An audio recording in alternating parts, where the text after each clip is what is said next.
اور اللہ کا وعدہ سچا ہے، اللہ کا وعدہ حق ہے، میں اس کی نعمت بڑھا دیتا ہوں، اور میں نے دیکھا ہے اللہ نے اس کی نعمتوں کو بڑھا دیا ہے۔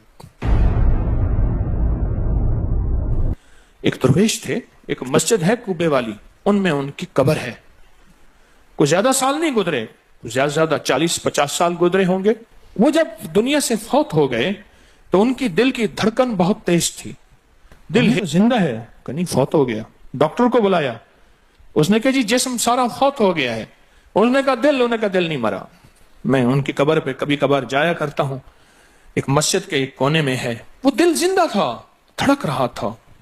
آخر طے ہوا یہ دل زندہ ہی رہے گا، اس اللہ کی امانت کو لحد میں پہنچا دو۔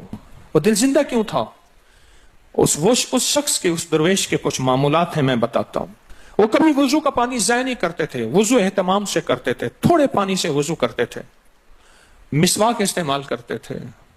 وہ ہر وقت بندہ ذکر کرتا تھا، اور کبھی سورت ملک نہ پڑھی ہو اور سوئے ہوں، سورت ملک یاد کی، پھر یاد کی، پھر یاد کی سورت ملک، اور کبھی اور درود پاک کا اہتمام کرتے تھے۔ لیکن پڑھتے کیسے تھے؟ آج ایک درود پاک پڑھنے کی ادا مجھ سے سیکھ لیں اور مجھے سکھا دیں، ہم سب سیکھنے والے ہیں۔ رسول اللہ صلی اللہ تعالی علیہ وسلم کا، میرے کملی والے کی اداؤں کا استحضار کرتے ہوئے، میرے حضور کی وفاؤں کا، میرے حضور کے احسانات کا، احسانات ساری کائنات کے جتنے بھی ہیں ان کے احسانات ہیں۔ میرے حضور کے جو احسانات ہیں ان سے بڑھ کے کوئی احسان نہیں۔ کسی نے امام زید سے پوچھا، جن کے نام پہ زیدی سادات ہیں، وہ ڈوب کے کچھ پڑھ رہے تھے، بہت ڈوبے ہوئے۔ کسی نے پوچھا کہ آقا کیا پڑھ رہے تھے؟ فرمایا درود پاک پڑھ رہا تھا۔ اور پوچھا کہ حضرت یہ ڈوب کے کیا؟ کہا اپنے بڑوں کے احسانات کا استحضار تھا کہ انہوں نے ہم پہ احسان کیا۔ امام زید کی ادائیں ہیں، استحضار ہو ساری کائنات کے احسانات، لیکن جو احسان میرے کملی والے کا ہے وہ کسی کا ہو نہیں سکتا، جو احسان میرے آقا کا ہے وہ کسی کا ہو نہیں سکتا۔ احسانات ہوں۔ اچھا، پہلے تصور میں آئیں گے، پہلے زبان پہ، پھر تصور پہ، پھر توجہ پہ، اور پھر ایک وقت ایسا آئے گا، ایسا محسوس ہوگا کہ میرا حضور ہے، ان کے ہاتھ مبارک ہیں، حوض کوثر کا پیالہ ہے، وہ مجھے دے رہے ہیں، میں پی رہا ہوں، اور اس کا ذائقہ میری زندگی میں کبھی جائے گا ہی نہیں۔ ایسا ہوتا ہے، جن کے ساتھ یہ بیتی ہے بات، ایسا ہوتا ہے، اور 100% ہوتا ہے، اور 100% ہوتا ہے، ایسا ہوتا ہے۔ مشق کرتے کرتے آپ اس مقام تک پہنچ جائیں گے، مشق کرتے کرتے اس مقام تک پہنچ جائیں گے، خود محسوس ہوگا اور جاگتی آنکھوں سے محسوس ہوگا۔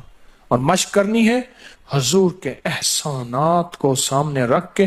ایک تسبیح تو درود پاک پڑھ لیا کریں زندگی میں، روز ایک، چاہے زندگی یعنی دن میں کسی وقت بھی صبح شام پڑھ لیں، بہتر ہے، ورنہ ایک تسبیح ایسی جس میں حضور کے احسانات ہوں کہ یا رسول اللہ آپ کی برکت سے آج میری پیشانی سجدوں میں ہے، یا رسول اللہ آپ کی برکت سے آج میں آپ سے مانگنے والا، آپ کے رب سے مانگنے والا ہوں، اور اس کے غیر سے مانگنے والا نہیں ہوں۔ یا رسول اللہ آپ کی برکت سے میں قرآن کا حامل ہوں، سجدوں کا حامل ہوں، نماز کا حامل ہوں، اور آپ کی برکت سے یہ ملا مجھے نیکیاں، یہ عبادتیں، یہ سعادتیں، یہ راحتیں، یہ رحمتیں، یہ برکتیں، یہ خیریں ملی یا رسول اللہ آپ کی برکت سے۔ ایک تسبیح ایسی ہو جس میں میرے آقا کے احسانات کا سخت ترین تصور ہو، سخت ترین خیال ہو، اور سخت ترین استحضار۔ ایک تسبیح ایسی ہو۔ اچھا، پہلے یہ تصور میں بات آئے گی، پھر تصور بڑھتا چلا جائے گا، پھر یہ تصور ترقی کی راہیں اختیار کرے گا، پھر یہ ترقی اور آگے بڑھے گی۔ بڑھتے بڑھتے ایک وقت ایسا آئے گا کہ احساس ہوگا کہ حضور سامنے تشریف فرما ہے اور میں آقا کے قدموں میں بیٹھا ہوں۔ آنکھوں سے، جاگتی آنکھوں سے جلوے نظر آئیں گے، جاگتی آنکھوں سے نقشے نظر آئیں گے، جاگتی آنکھوں سے دیدار مصطفیٰ نصیب ہو۔